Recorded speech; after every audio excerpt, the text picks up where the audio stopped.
Hello. Ciarán broke his microphone, so please enjoy some text-to-speech for this announcement. We are doing a live show on October 25th at 10 p.m. at Donau 115, Donaustraße 115 in Neukölln. So please come on down if you are in Berlin.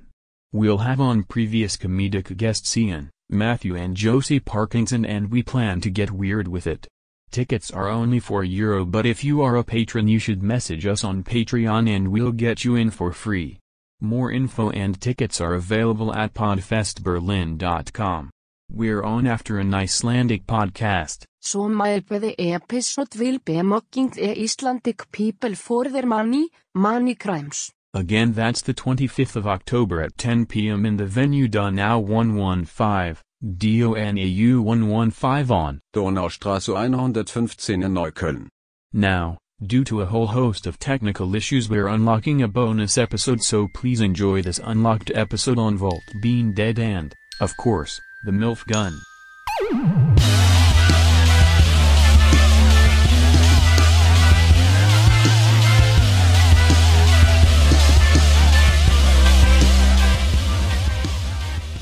What's that one song of the I'm waking up a feeling in my bones? The Imagine Dragons song. It's called Imagine Dragons by Imagine Dragons from the album Imagine Dragons. Yeah, the only song that they have. They have no other songs.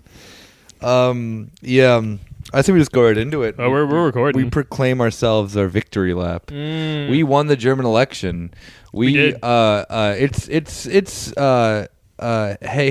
It's your boner Späti. Oh, I have things to say about that. Yeah, it's your bonus Späti coming to you live from, that's right, the Bundeskanzleramt in Germany, baby. We got your co-leaders of the cool kids party. Myself, Nick, and Ciarán. We took our shoes and socks off, put our feet on Angela Merkel's desk. We are now in charge of this country, baby. I did see a great tweet today of just like, oh guys, I got into Harvard, lots of emojis. the second floor window was just open. I was walking around.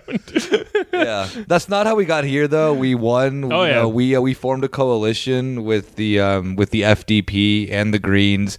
But Freie Wähler also there too. They all have to just sub for us. Yeah. Just like listing every party. Yeah, it's actually Die Urbana is the head coalition of this coalition. We run this, as the 3-6 Mafia song goes, of who run this. It is in fact Ciarán and myself. Yes, this is the 3-6 Mafia coalition. It's me and Nick. Hell yeah. That's fucking sick. We have like 9 members that just like, come in and out of it. Yeah. Sometimes leave, some die, Yeah. Cool. We're the first party in Deutschland to have a rotating posse of Spitzenkandidaten. That's right. Yeah, the 3-6 Mafia party or whatever coalition. Yeah.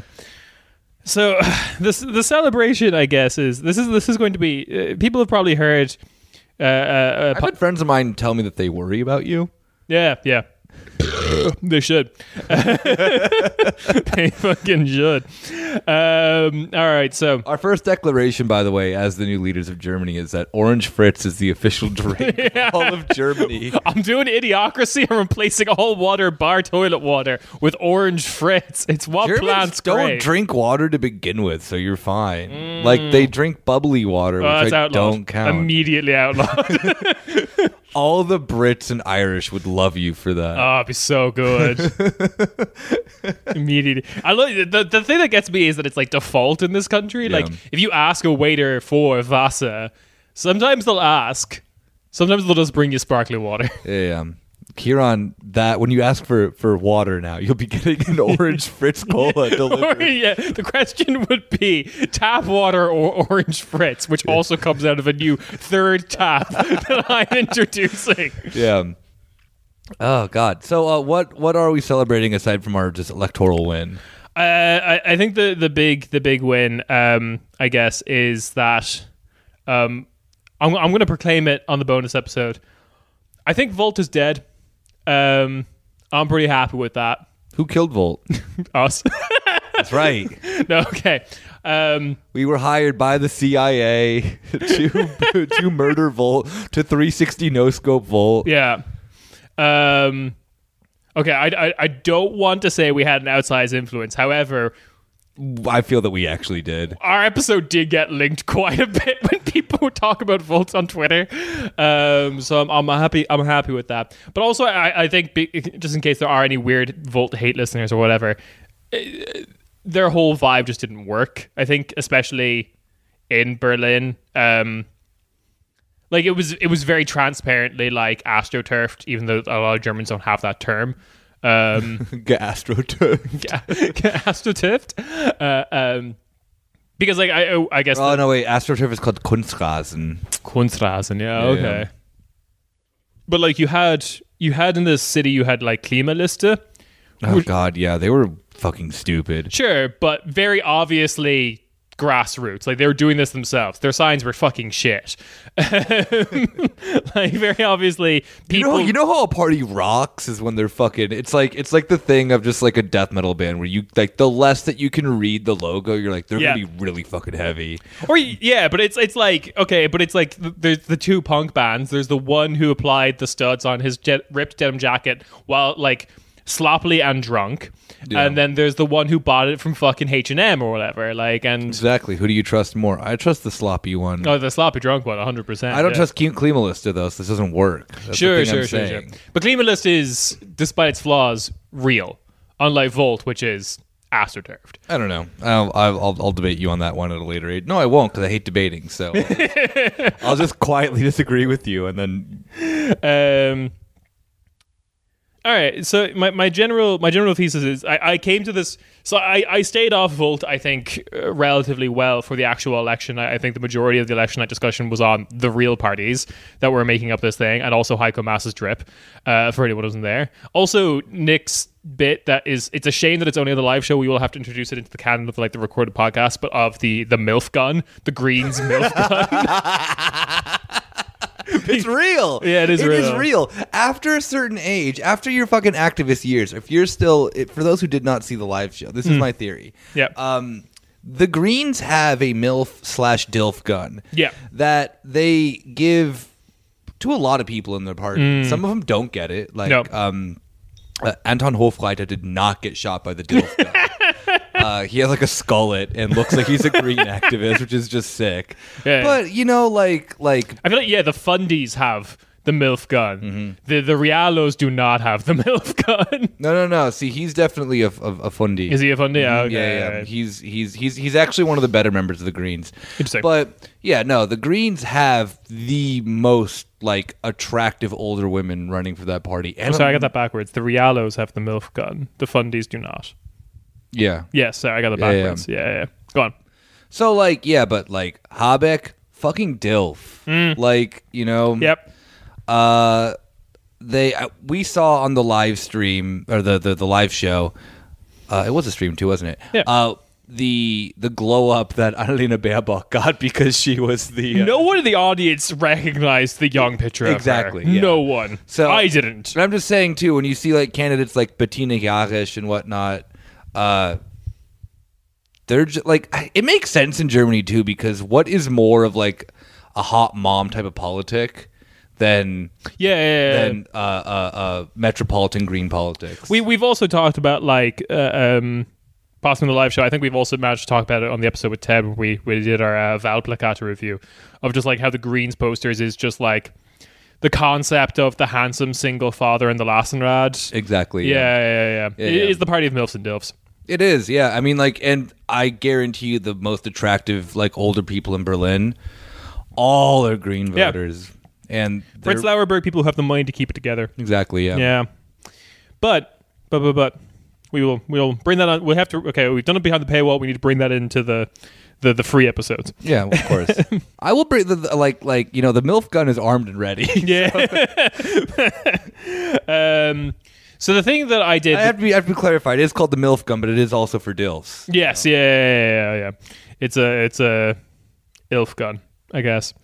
The thing that I did the day after, recovering and stuff like that... You cleansed yourself. I cleansed myself, yeah. I watched the two. I scrubbed through them, but okay. I scrubbed through the 2 live streams that Volt did.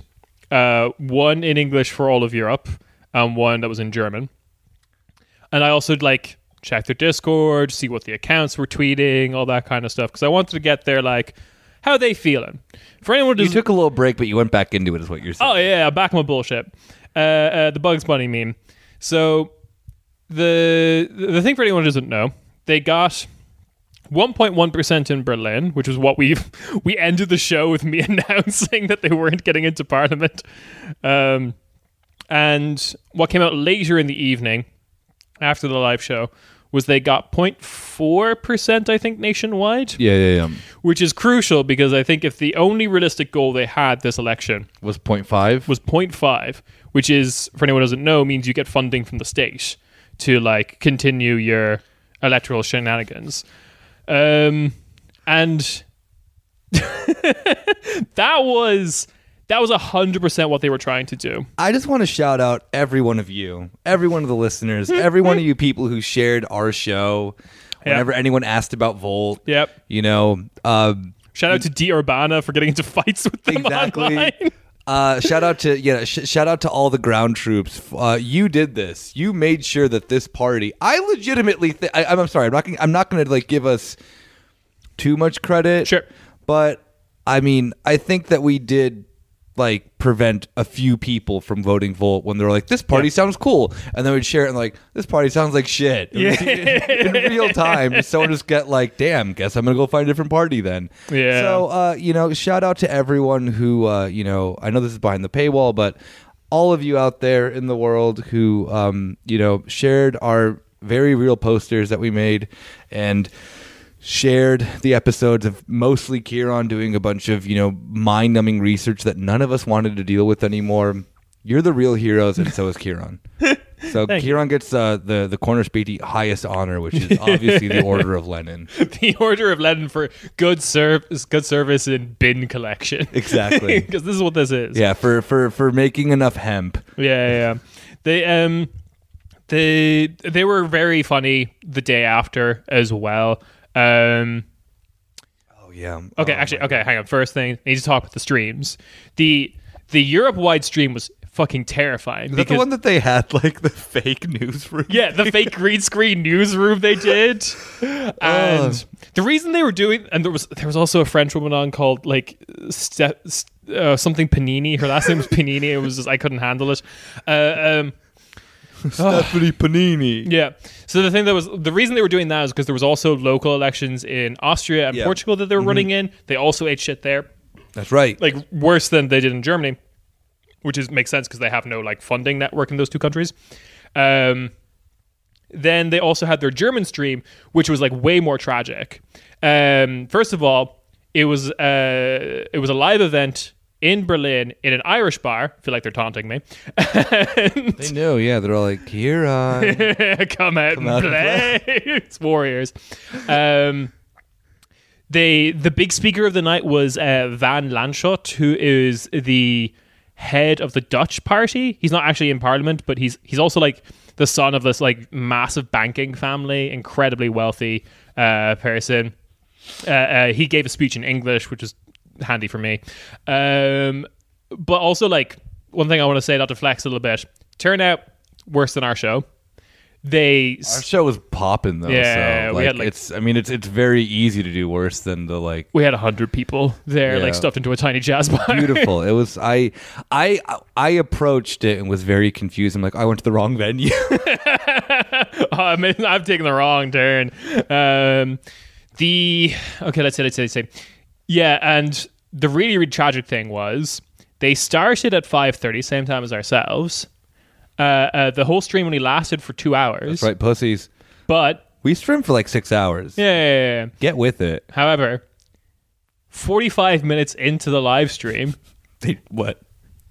They just put up the fucking stream starting soon screen for the rest of the stream.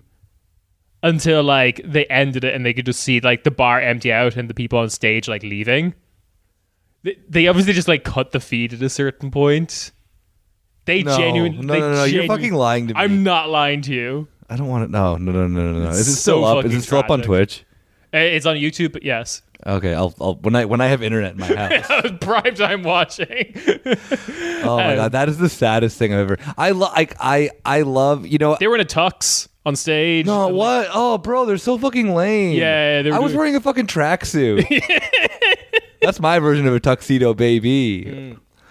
Oh my god, that is. I need to watch this now. Yeah. I just saw you like post screenshots. of the one that was with the news thing that broke my brain. Oh yeah. But this was like this, so they had a camera at a live event. First of all, very surprised they did it in Berlin. Their like strongest city, I think, is Cologne or Dusseldorf.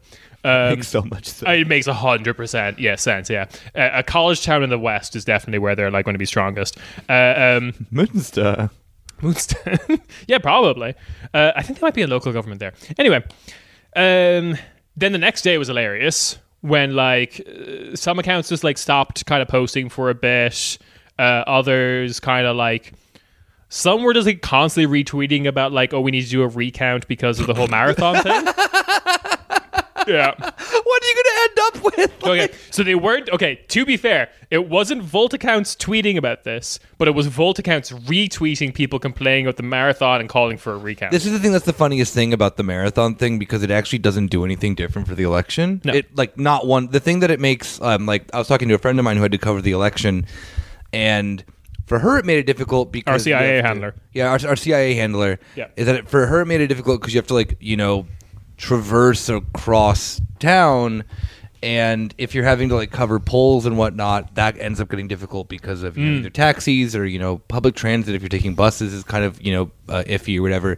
But you vote like 200 meters away from your door half the time. Yeah, pretty much. Yeah. Like I didn't vote this year. I didn't vote in the local election. Oh really? Because I moved like the week going into what is it?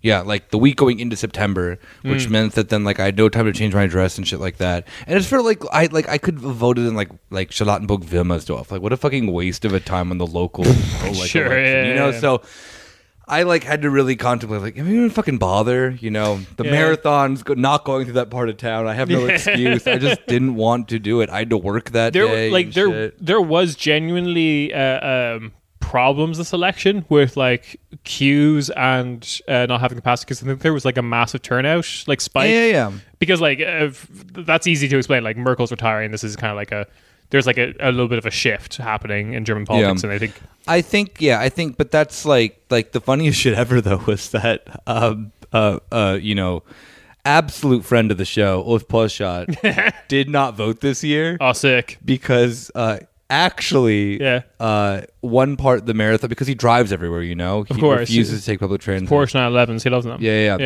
He had to go like pick his kids up from soccer or some shit, and then like was like, I don't have time to vote, and I like can't drive because like the marathon. So for idiots like him who can't just walk down the street and go to his like you know voting location, had to go pick his kids up, and that was just too much. And then he got to the voting station, he had to wait in line, and he's like, me wait, and then just left. You mean I can't drive to the line? Which, to be fair, like I've had to stand in line for European elections before here. Yeah, it's like not bad. It's not bad, but like I was actually quite surprised. I feel like you can do better. Like I kind of stressed enough in Ireland, no lines, absolutely for no level of election. Yeah. I think what was handy for me, I did get to vote, and they did separate it out in my. I think they probably do this for every voting center, but like they did separate out like federal, local, and state lines. Yeah. So I was able to go into the local line, which was significantly shorter, especially at like, I think I went to vote at like 4 in the afternoon. The line for it was like really long in the morning. But when I got there's people being turned away from the federal vote and stuff, like in certain districts in Berlin. It got real bad. They weren't able to handle the extra capacity. That was a genuine problem this year. Yeah. Well, Germany has a very weird thing with the like voter ID thing. That's like probably something that other countries should not model themselves off of. I think the thing that I found very baffling when I actually got into the room was how few voting booths there were. There's only like 3. And I was like, okay, this is why there was a huge queue. Germany has a really weird law too that if you take a photo of your if you're caught taking a photo of your ballot, it's automatically void. Yeah, Ireland has that too. Yeah. Yeah. Really? Oh, okay. Yeah. I don't know how many countries have that or what the reasoning behind it is, but sure. But funny that you mentioned queues, just really long queues. Sorry, this is a slight little detour, but it just had me thinking the other day of that then. Did you see the lines that were for Berghain that opened up? Oh, really? No, I didn't. Talk about something fucking sad to me for whatever reason is that people apparently waited 9 hours in line to go to a club that they probably weren't going to get into anyway. God, that would suck to be turned away after 9 hours, though, right? If you're whatever his name is, that night, would you not just like let everyone in? It's just like, I mean, Sven, yeah. Sven would not let anyone in because probably not. He's a principled guy, but like if I was principled guy, that club is riddled with like racist problems and shit. Sure, yeah, but if I was Sven, I just like at that night, just like you waited 9 hours, man. I have to let you in. I remember I got in once because I complimented someone's Fear Factory shirt. Yes. But okay. No, I mean, wait. No, the running bitches. I'd never been to Berghain, but I'm obsessed with it. So yeah. The okay. Other classic things I think you did see of like post-election day Volt shit was that one guy atting Schultz, Lindner, and Baerbock to like read their manifesto, that it's filled with best practices and you should really adopt it, which just fucking hell, guy. Like you don't understand your position in this. Bro, they got 1% though in Berlin. Yeah, but that means that they can make moves. Yeah, you unlock that new level of Twitter that allows you to blue check accounts. Exactly. And they'll notice. And the other one being like your guy, the head of or co-lead of the Berlin list, I think. I've forgotten his name. The one who did the slam poetry. The one from NRV who moved to Berlin. Yes. Yeah, him. He's the head of the party in Berlin. Yes, he's co-lead. Yeah, because the other one is the woman who was like for the whole who was also opposed to Deutsche Wohnen Co. Enteignung for the whole reason of we need to have proper ventilation in schools. I remember. Yeah. Which these are related things. That's my favorite. Yeah, I know what you're getting into. This is my favorite thing of all of this because I ended up in a. I ended up just name calling him at the end of the day. Oh yeah, I can't believe that like it took that long from for Michelle from Splash members to actually realize that we had been in like weird Twitter arguments with everyone involved. All the posters is just a parade of people who have been in our mentions. I just love the thing that I can understand why like you got so involved with them is because one, they're so stupid and they will fall for anyone posting at them. Oh yeah. And I mean I know that then like I shouldn't like pat myself in the back for bullying someone on Twitter, but it feels really good. So I'm not going to be made feel bad about this. They were running federally in like the largest economy in Europe. Yeah. Like fuck off. No. Yeah. First. No. Obviously, yes. If you're running in politics, you deserve to be made fun of by anyone for whatever. You need to handle at least some criticism. Yeah. But then the fact that they respond to everything to the point that then he just kept responding to things that I would say. Yeah. And even with a sense of just like, because he's the one who did slam poetry. Yes. So I would just dismiss everything he said, like, whatever, fuck, like, go off, Slim Shady. Yeah. And he'd be like, that's it, not talking to you. And I'm like, whatever, yeah, you totally are. And he was like, no, I'm not. To the point where I like just started like really horribly quoting Eminem songs for him. Yeah, so this guy the day after called for because Deutsche Wohnen Co. Enteignung passed. I think he left it for 2 days. I think this was like Wednesday or Tuesday or something. Was like, oh yeah, there should be like a citizens' assembly, which I don't know what that means. Still, it's not like I do because I know Volt's obsession with this because there were citizens' assemblies in Ireland for us to do a bunch of constitutional reforms. Yeah. They were done for the government to basically pass the buck on like a bunch of things the government thought would be controversial, namely abortion and gay marriage. That's like where those referendums came from in Ireland because the Citizens' Assembly said like, yeah, we should do this.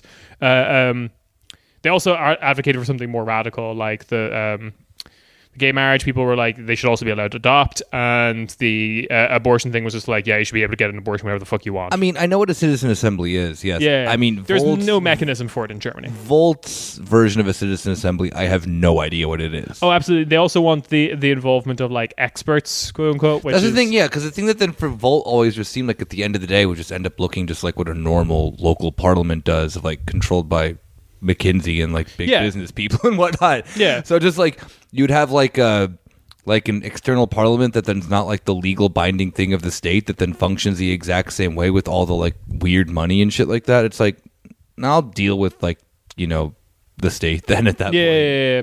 And like they were also in that kind of like space of people who think that like Deutsche Wohnen Co. Enteignen don't have a plan, Deutsche Wohnen Co. Enteignen don't have legal advisors, Deutsche Wohnen Co. Enteignen don't have like know what the next step is or is going to look like kind of thing. Like they had absolutely no idea what this campaign is. The fucking sessions and planning stuff, like they were all open. They could have gone to any of them. Yeah, I know, right? No, they didn't, and they're big babies and idiots. Just fucking like DM them on Twitter. Yeah, no, yeah. My understanding is the only time they ever did that was to challenge them to a debate. Yeah, but that's like nerd shit. Yeah, it was 100%. We're like, you know, your boy over here. I DM Tom asking for a lawyer for what's it called? Like housing law. Yeah. Provided, yeah, it worked. The last little thing I'm going to get into, and like my more material basis of Volt is dead. So if you just indulge me for a second, I'm just going to read a bunch of shit. Please, did you write it as slam poetry? Yes. No, I did not. Okay. Palms are sweaty, knees weak, arms are heavy, bombing on a sweater already. Volt spaghetti. There you go. You did it. Okay. Number one, the donations at the EU level of Volt have stopped a long time ago.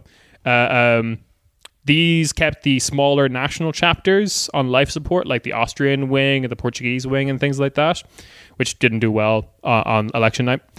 Number two, German donations have slowed, even on the run-up to the election. They'll possibly stop now. Number 2A or whatever, they've done the classic German corruption shit, namely delayed the release of their budgets, the 2020 budget is still not out yet, and have done pro bono corporate-sponsored events. The election night party for Volt in the Netherlands was hosted by the guy who made Secret Wallets, who was like a big donor to their party. Oh, yeah. I remember this guy. Yeah. But like that's the kind of thing like, oh yeah, you can use our offices for free for your election, that kind of thing. But since the German vote was held in an Irish pub in Berlin, I'm pretty sure the donor network in Deutschland and Germany is drying up.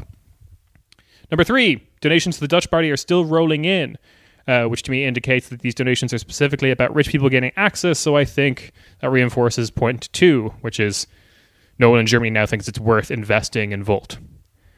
Number 4, the French and Italian founder have very quietly left the party in 2019. They were boyfriend and girlfriend, if you remember correctly. Oh yeah. Yeah.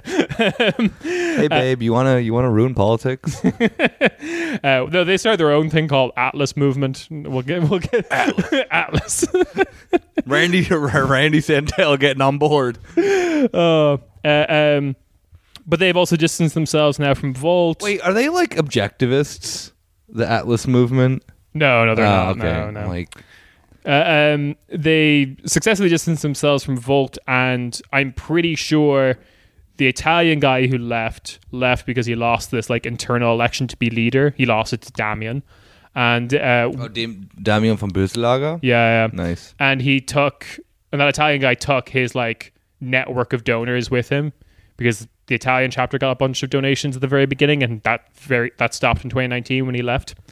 And now they're doing like the Italian donor network left. They tried replacing that with a bunch of crowdfunding, which none of those crowdfundings have met their goal, which is pretty shitty. Number 6, they may now be staffed with people who've convinced themselves that they're genuinely grassroots and pursue that, but they've never had those kind of numbers, and they don't really know how to wield that kind of power. So without the donors, I'm pretty sure the party is dead, which is kind of my thinking. Volt is dead. It will probably continue in the Netherlands. Let's crack the champagne open then. Yeah. That's Karen's made a mess in my room. Oh, it's everywhere. I'm so sorry, Nick. Get out of here. I'm done podcasting for the evening. I have to clean this up now. Yeah, so that's our victory lap. I'm pretty sure Volt's dead. Oh, yeah, 100%. I definitely believe you on that. I mean, I look forward to being proven wrong about that, because if they manage to come back from this, that would be the funniest shit in the world. Yeah. I just don't get the, like, why even bother trying, especially in the sense that then, like, I mean, if we can make a difference with Volt, that's just pathetic. Like, they're like, they're not ready for the big times yet. They're not ready for the actual bullying of German media. No, yeah, I think that was a lot of German media probably wouldn't have bullied them if they actually got them fired. It'd be the same as like Dutch media of just like, oh, you're so young, that's cool. I don't know. I bully children. Yeah, no, for sure, we do. But like, I'm gonna steal Volt's fucking lunch money and put them upside down and shake them until all those sweet euros come out. I mean, I think they would have just been like handled with like kids' gloves, like I don't know, kind of like FTP or whatever. That's the thing I was like actually wondering about is like what party are they just gonna like funnel into, or are they just gonna like not? So the thing that's actually happening in the Netherlands is the other way around. So the party that Volt is accused of being exactly like in the Netherlands is a party called D66, which is, if you don't know what D66, it's like Volt. There's a little circular logic for you there. It's called D Route 66.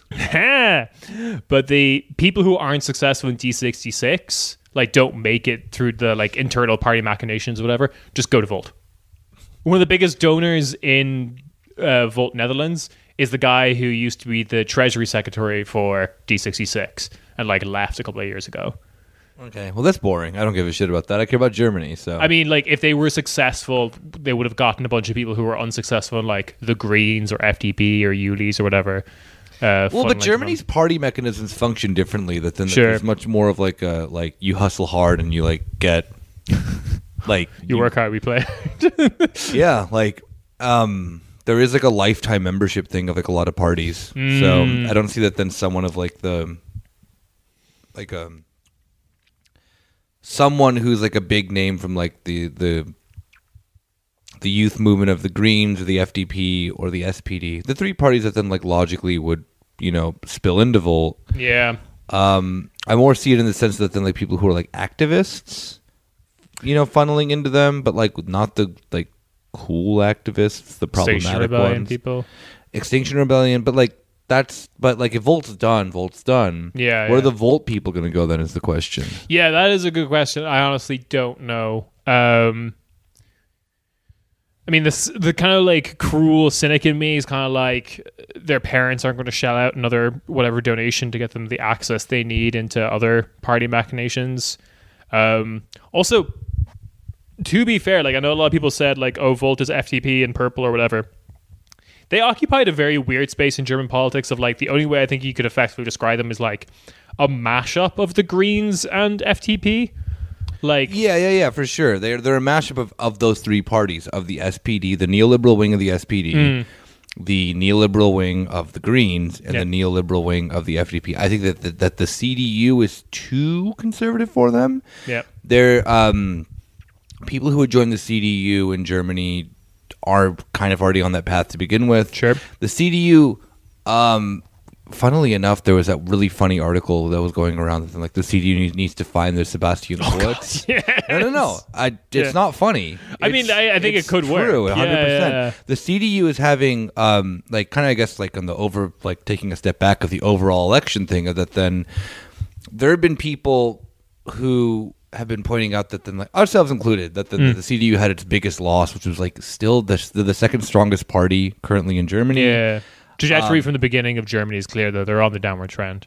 Yeah. But, like, they're going to be fine. Yes. They're going to find their, like, there was an article that was like that the CDU has to find a Sebastian Kurz, and they'll do it. Like, they will fire up the machine that made Philipp Amthor, dial up the sexy a little bit. The guy that got to host the CSU YouTube channel, we'll get him involved. Yeah. Yeah.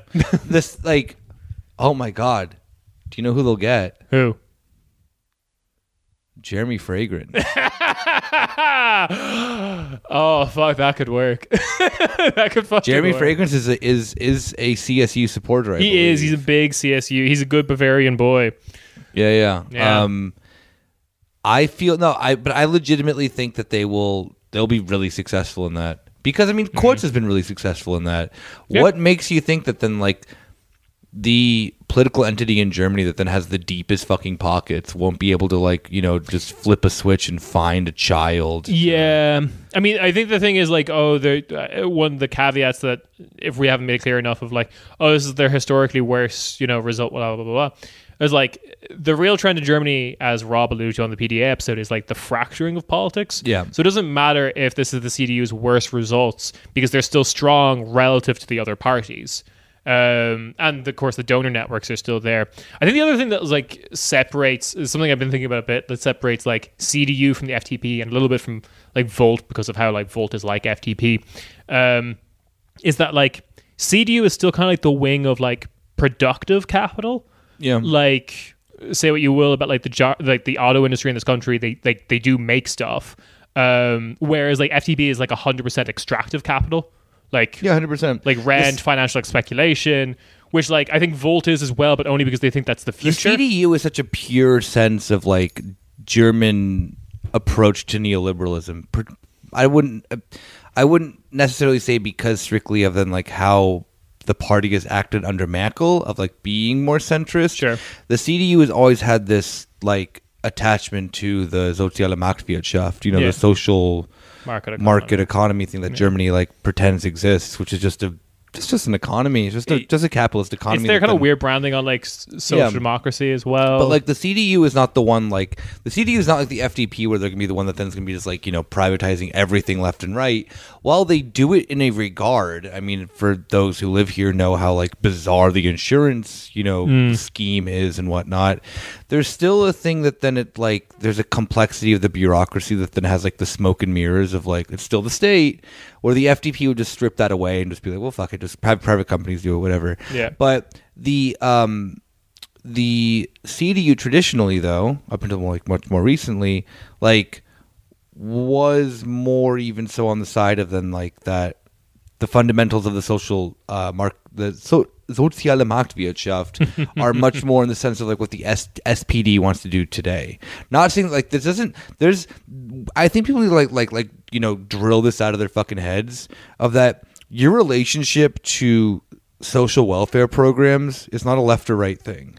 You know, the CDU like historically has wanted, particularly like Bavaria as well, very strong measures of like social welfare. Yeah. You know, we've also talked about like you can't have that understanding of like the left right wing divide thing, because then you'll just like fail to understand like what's happening currently in a lot of like Eastern Central Europe. Yeah, kind of. absolutely. Yeah. Like no one wants to really go and do the full like this idea that there's like that the market is the only thing that then determines, or market or lack thereof market forces then determines a left and right thing, is like kind of silly.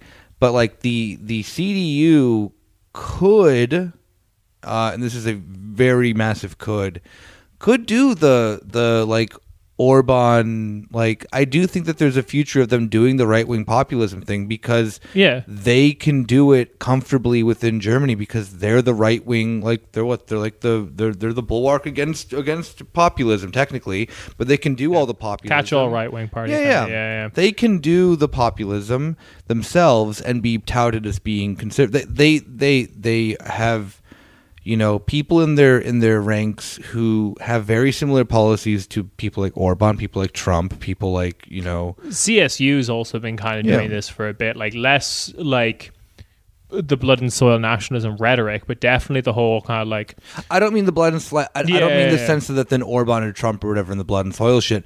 I mean in the sense that they are social spending, but for Hungarians only. Exactly. Yeah. Not in Germany, like social spending for Germans only. Social spending for Hungarians and Americans only. A weird program that was just started. One little like bullshitty thing that I do want to talk about that happened with this election, because we didn't get to talk about anyone else, but like for anyone who didn't notice and you come to us for your like European German news or whatever, We did get another party into the Bundestag, which is the oh god, I forgot about this. The South Schleswig Voters Association. Do you remember how to do the auf Deutsch? You have to read it. One second. Go for it. Südschleswischer Wählerverband. Okay. Yeah, I did that. You're getting it once out of me. Never again. that is a odd combination of sounds and words. Yeah, like 5 consonants in a row. It's a lot of SCH clusters. There's maybe too many. Yeah, that's like whenever. That's like. Have you ever been in the south of Germany and then people are like, "Oh, can you say squirrel in Bavarian?" And I'm like, "Yes, I can." And they're like, "Oh, let's say it." No. Eichhörnchen is Hochdeutsch. Is normal German. Yeah. And in Bavarian, it's Ohrkatzelschwur, which is the tail of a squirrel. Oh, okay. Yeah, but everyone's always like, "Oh, can you do it? Can you?" I'm like, do it, yeah. I lived here for a year. Yes, I can say Ohrkatzelschwur. It came up a lot. But yes, yeah, it's like when Americans go up to Germans and like, can you say squirrel? Like, yeah. The German word for squirrel is also probably more difficult than the English word for squirrel. The English word for squirrel is very easy to say. I think it's the spelling that fucks up people. Yeah. So the for anyone who doesn't know, we're going to refer them as the SSW from now on. This is I think this is on record as me saying saucy witches. Saucy witches. You know Fred Durst was raised as a witch? I actually did know that. He's Wiccan. Yeah, I did know that. All right. Just describes why he's so cool. I know, we love him. But I think it's on record on this podcast of me saying when they announced they were going to run federally, I was like, oh, they're going to get in. They're like legally allowed. They're like legally required. Basically. For anyone who doesn't know, Germany has 4 recognized ethnic minorities. And this party actually represents 2 of them. The Italians. The Tony Soprano party. So the 4 recognized minorities of Germany in the constitution are the Danes, the Frisians, the Sorbs, and as their own category, the Roma and Sinti. And each of them are allowed to make a party, and they will be exempt from the 5% threshold. Yeah, which is bullshit because there isn't a geographical concentration of Roma and Sinti in this country for them to like amass enough of a voter base, even if they did have a party to get in. But the Danes, because they're all in one place. Yeah. We're able to do this. This party represents the Danes and the Frisians because they also they both live in the same state, which is Schleswig-Holstein. And they're in parliament and they got 1 seat, so they got 3.3% of the votes. Wait, no, hang on. No, that's the state election. They got in the 2021 election, so that was the first time they'd ran federally. They've been in the state of Schleswig-Holstein for a long time. They're kind of liked there, as far as I understand. They're a weird party. They say, like all great parties, that they're neither left nor right, but like they advocate for like Nordic model society because they're the Danes, I guess. All right, yeah, that's their shit. And they're in parliament now, so there you go. SSW. Just wanted to say, because there's some people out there who like to keep up with us, the news. The Danes have entered German politics. The Danes are coming to Germany. They're going to be they're also in our coalition. Yeah. We don't know what they want, but we just thought, fuck it. They like us. That's all it takes to get into our coalition. You have to like us. I think that then, like, in order to kind of close this episode out, I gotta, the rest of the world's been realizing that Germany voted 2 weeks ago. Yeah.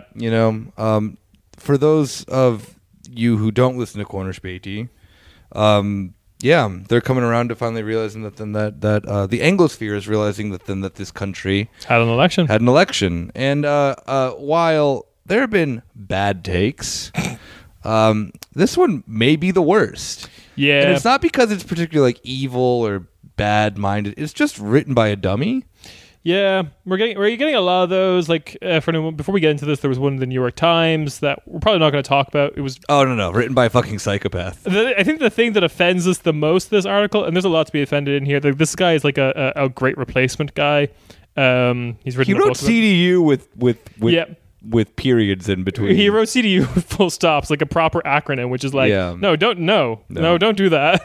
That's how I know you've never been here. Yeah, that's definitely like, yeah, you're showing yourself off as a fucking idiot, which exactly. He is. This person also showed off that they if they are in Germany, the only German that they know is that they can order a beer very poorly. And that they only hang out with weirdos. They only hang out with Brussels bubble people. They may actually even be in Brussels, probably not even in Germany. Yeah.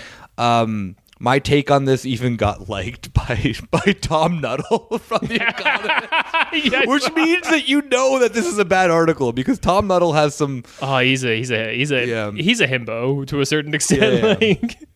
Yeah, all right, so this is from the Financial Times, written by a lovely Gideon Rachman, which I'm assuming he's not German, so I'm just going to say it in the Anglo way. Why Germany is the West's sanest country. Lessons learned from its 20th century history has helped it avoid the perils of populism. That fucking byline just means that you avoided looking at the results of the 2017 election. Yeah, he's got where the third largest party in this country was a literal fascist party. Yeah, I mean, this goes into a lot. I don't even need to read the rest of Yeah, go for it. There's too much to fucking say. No, but like, finish up what you were going to say. It's everything that I feel like Ted and Michelle, and to a lesser extent this podcast, are trying to do with our podcast, which is like, no, everything you've heard about these countries is wrong. Yeah. Well, here we go. Luckily for us, this is not that long of an article. So, thank God for Germany. That is not a sentiment that you heard much during the 20th century. As the Second World War drew to a close, Hans Morgenthau, the U.S. Treasury Secretary, argued that the only answer to the German question was the destruction of the country's industrial capacity. Which the Morgenthau plan is right. Like, 60, 70 years later, we're wondering why they didn't go through with it. Ted has like an actual educated answer of that it's because of Truman. I think it's just because he was too pussy. Go on. Also, Stalin wanted to get rid of Germany too. He wanted big neutral Germany. Yeah, exactly. Which I mean, like, why not do both? A lot of Germans also wanted like demilitarized Germany or deindustrialized Germany. Germans still want demilitarized. It's kind of where the Green Party came from a little bit. Yeah. As François Mauriac, the French writer, welcomed the division of the country, joking, "I love Germany so much, I'm glad there are two of them."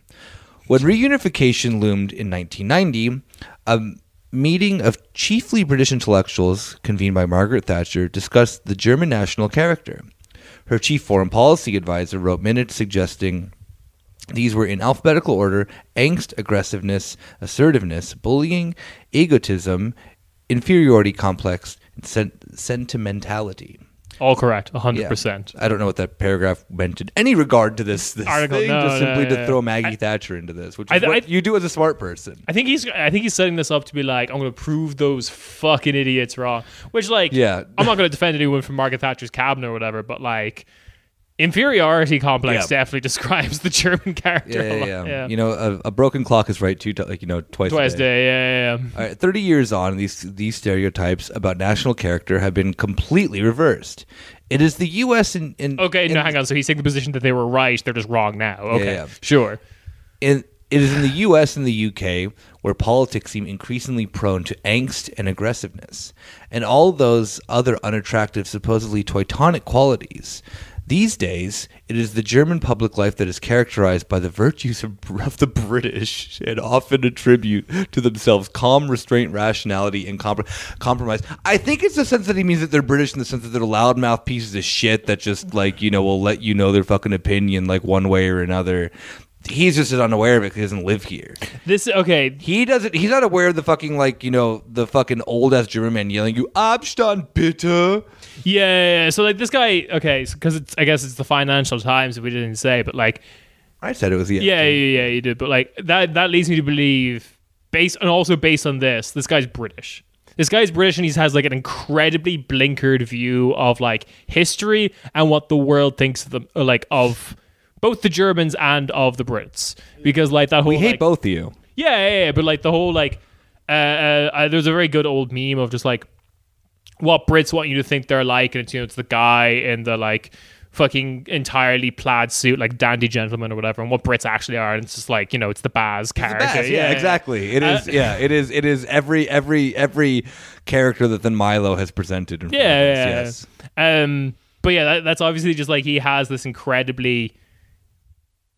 It's like the view of a world of like, it's almost like a knock joke or whatever. Did you ever hear like that? Like, heaven is like an Italian chef, and like the dumbass jokes like that from like the 1800s. And they think that shit's so dope. All right, yeah. I continue. Go on. The recent German election and its aftermath underlined the point. It was a close contest, but the losers accepted the results gracefully. No one tried to claim that the voting was rigged, or that their opponents were scum, or the represented was a moral danger to the country. Just gonna interrupt you there for a second, King. You clearly can't speak German, because all the German press went on the next week after was how in Berlin specifically there was massive amounts of voter fraud, predominantly driven through CDU media. Yeah. And then like also that like completely goes against the like Rote Sachen, kind of like smear campaign against Die Linke, and also any kind of like left wings of the Greens and the SPD.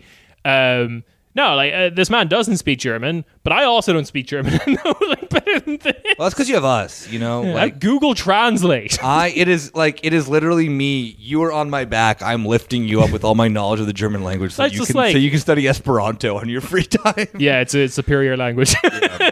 The Social Democrats now look to lead a German government for the first time since 2005. Let's see if that fucking happened. Yeah, right. But a transition of power will not bring about an abrupt rupture in politics or an attempt by the political opposition to paralyze the government, as is happening in the United States. Bro, we couldn't form a government here until March last time.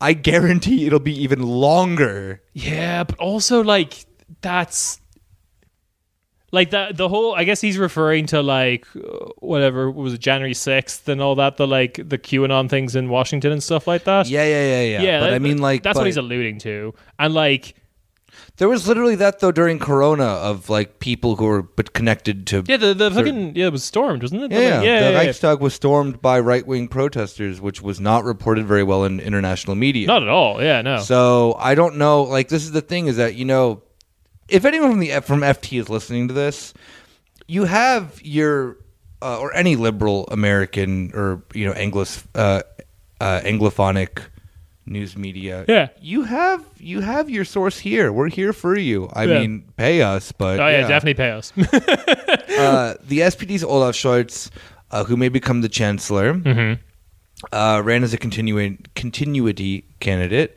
As my FT colleagues reported, voters saw Scholz with his quiet demeanor, long experience in government, they mean corruption, pragmatic politics as Merkel's natural successor. Sure. How very different from the leadership profiles of Donald Trump or Boris Johnson. This reversal of roles is not simply one of the ironies of history. It is like the product of history. Unlike any other country that I know of, Germany has placed a memorial to its greatest national disgrace right in the heart of the capital. The Holocaust Memorial in Berlin stands near the Brandenburg Gate, the traditional center of the city. Yeah, but like so does the UK and US. They have those too. They just think it's good. Yeah, exactly. Like every statue of Winston Churchill. It is the symbol of modern Germany's determination to acknowledge the horrors of Nazism and to learn a lesson. Yeah, that went up with ease and no one cared, and the company that then sprayed it with the weatherproofing thing didn't get in trouble for then being a Nazi company. Sure, there definitely wasn't long stretch debates about Holocaust denial that went on until like the 90s in this country. Or there's not just the continuous thing of like denazification. Oh, well, that's the ultimate fucking thing, isn't it? Because that's the ultimate sign that this guy's not German. Because I feel like at least most Germans know there were problems with it. I'm coming from the position of like it basically didn't happen. I think the liberal consensus in this country is it did happen, but there were problems, which is different from like British and American people or people in the like Anglosphere who think it did happen, it was great, and it was a big success, no more Nazis. Yeah.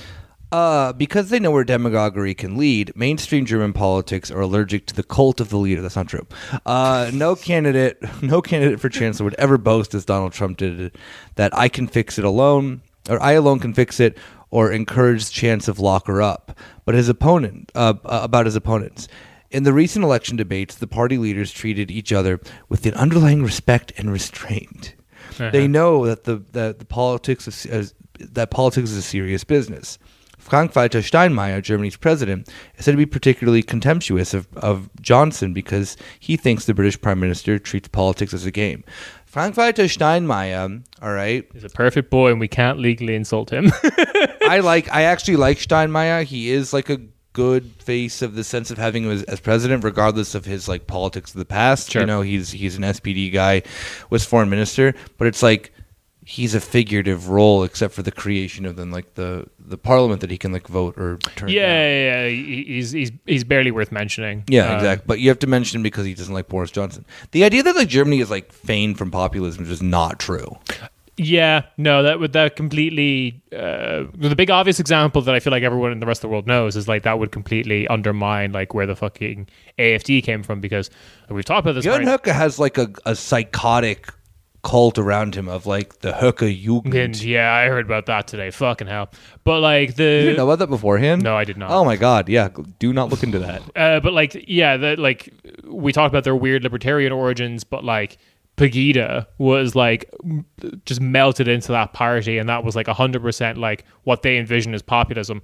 I forgot about this. He actually mentions the storming of the Reichstag. Congratulations. Oh, good job. Some brownie points there. Modern Germany is not immune to the political dangers of the dangers of political extremism. In 2020, a crowd of anti-vaxxers and assorted extremists attempted unsuccessfully to storm the Reichstag. In the wake of the refugee crisis in 2015, when Merkel allowed over 1 million migrants and refugees into the country, many observers, myself included, predicted a surge in political extremism in Germany. The atmosphere in the 2017 election was often ugly. The extreme right Alternative for Germany party won a large block of seats in parliament. Sure. But in the most recent election, the political extremes, both the left and the right, lost votes. Which the Die Linke is not extreme. You know, we can say that forever. The center has not only held in Germany, it has strengthened. The AfD is still strong in Eastern Germany. That's not true. Actually, some of them, their strongest support comes from Ruhrgebiet. Yeah. But, you know, my man wouldn't know about this. Yeah. But it's further away from than ever from national power. Also not true. They could be possibly making coalitions on local levels. They are first in Turingen right now at the moment of reading this article.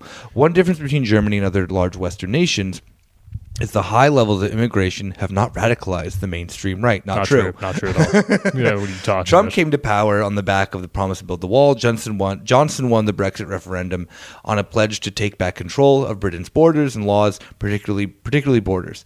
In France, Michel Barnier, who is campaigning for the center-right nomination of the French presidency, has called for a moratorium on all immigration from outside of the European Union. Eric Zemmour, the rising star of the far right, threatens to throw 2 million people out of the country. The German government, by contrast, continues to make a case for immigration. Also not true. It's very hard to migrate to this country for a European country. It's also like, I think a huge part of this is also him not understanding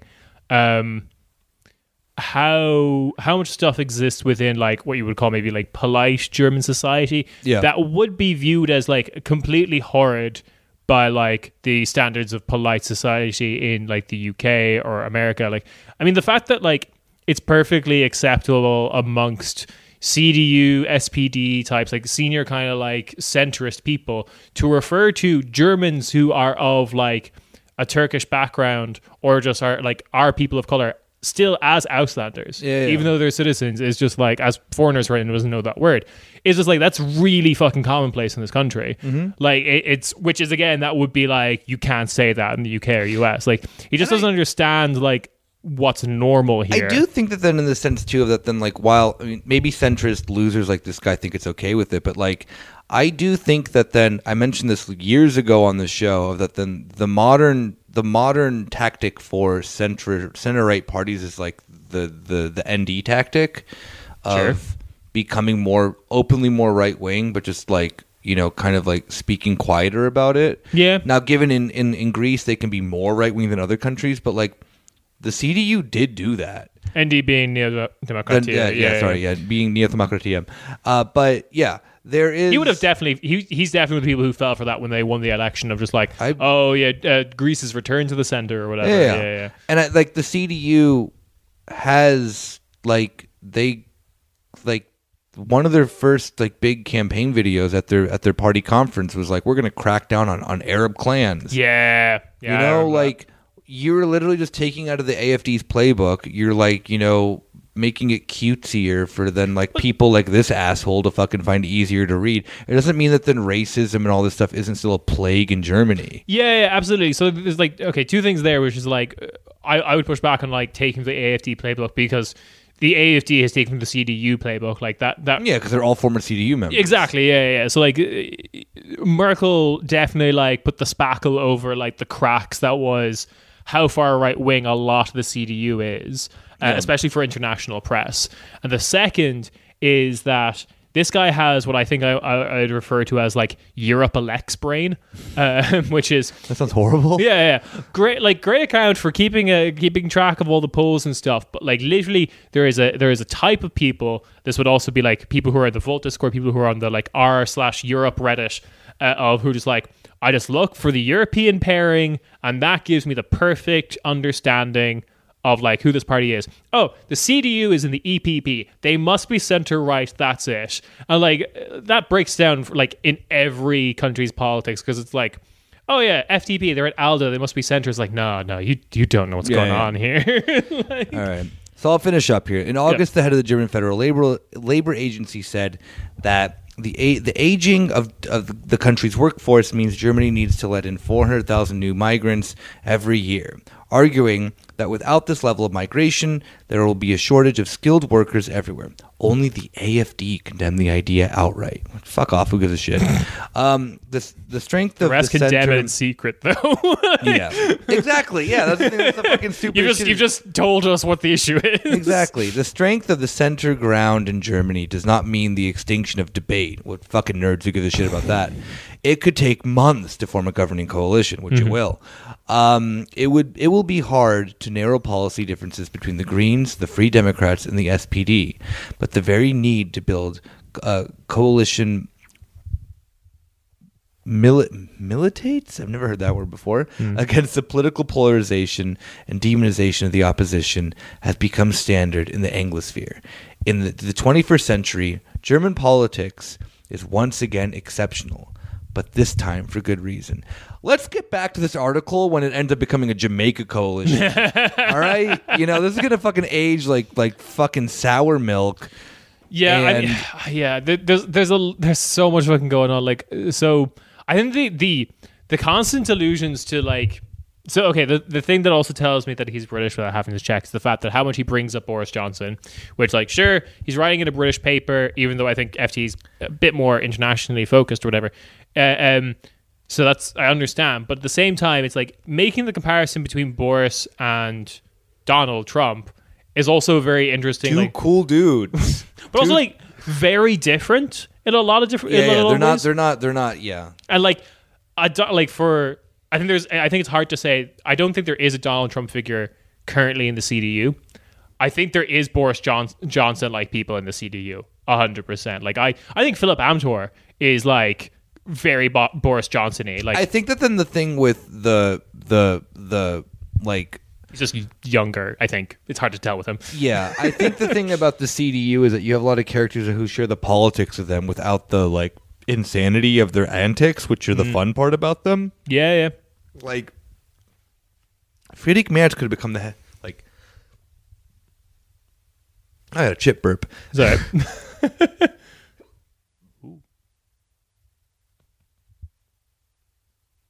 Yeah. Friedrich Merz could have become the head of that party a few months before the election if then they didn't have an internal campaign within the CDU to be don't. But look at how popular he is. So much to the sense that then that Friedrich Merz, who is a far-right lunatic who literally voted for getting rid of Germany's domestic violence laws. Yeah. Ended up on Laschet's future team. Yeah. He's You know, like there is a thing that the CDU being this just like wishy-washy right-wing party means they get a lot, like they just get away with a lot more bullshit. Like I definitely agree that like you have characters in, or I don't say characters, like people, genuine people wielding power and are terrifying, like Metz, like is Masson as well. Hans-Georg Maassen.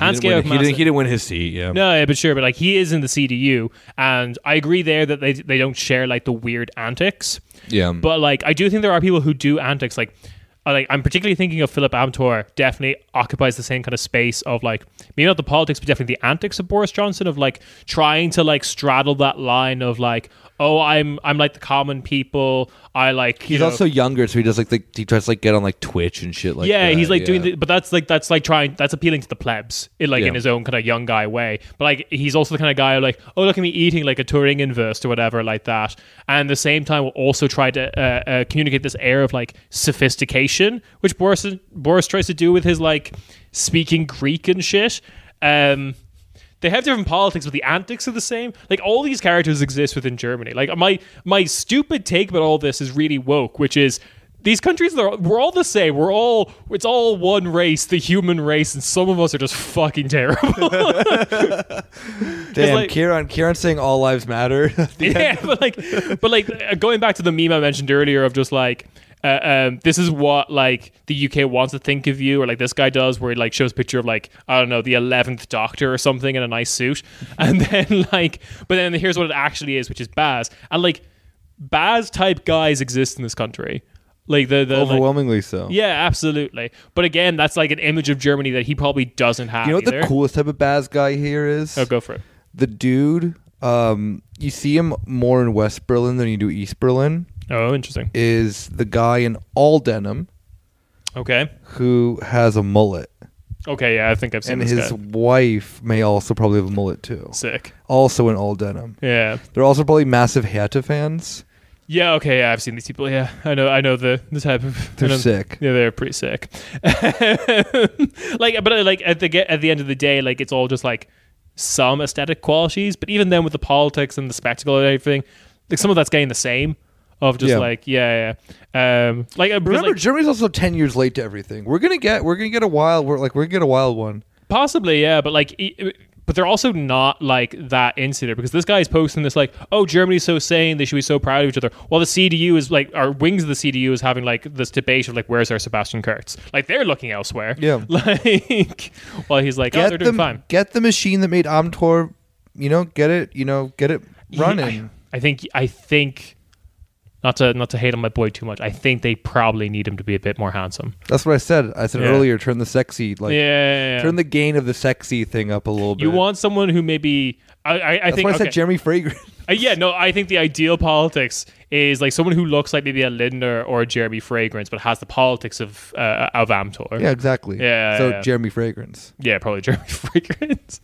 That's like too much baggage. What baggage? He was a pop star. That weird video of him being like, a woman accused me of rape. Yeah, but like Jeremy explained himself out of it in classic, influencer way.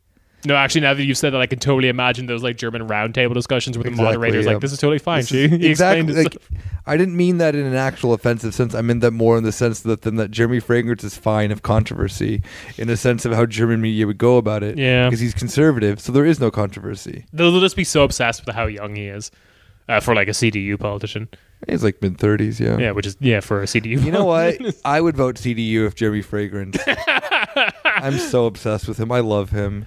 I've actually gotten to the point now that I just find him, like, as Germans say, sympathisch. Sure. He's a tragic character. I think he really is. He's a really tragic character, but at the end of the day, he's like actually like not. He's just misunderstood. Rob has all of his weirdos who he like. Rob loves Kanye and like Grimes and shit like that. Yeah. My fucking misunderstood scumbag is Jeremy Fragrance.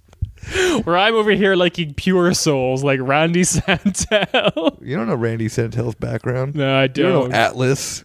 It's like the most tragic thing in his past is like he once couldn't finish a meal. I think that's probably Randy Santel like showing me that he's still trying to get sexy with it when he's a big boy is was way too wholesome for me. It was so wholesome.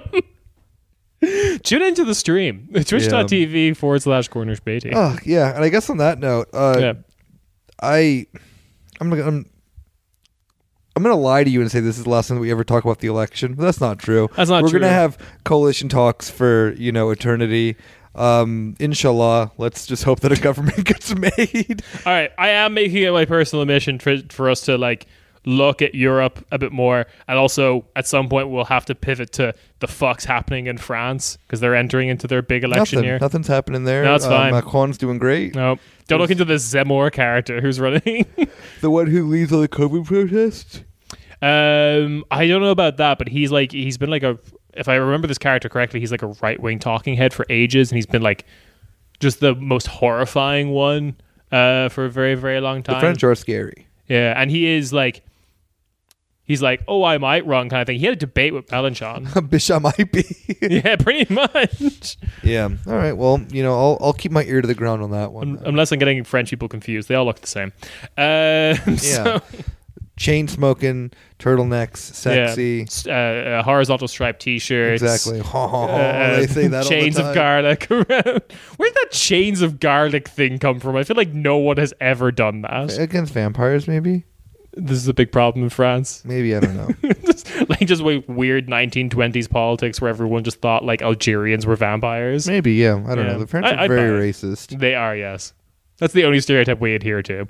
Yeah. Anyway, with that, catch us on the main episode on Monday. Ciao, ciao. Bye-bye.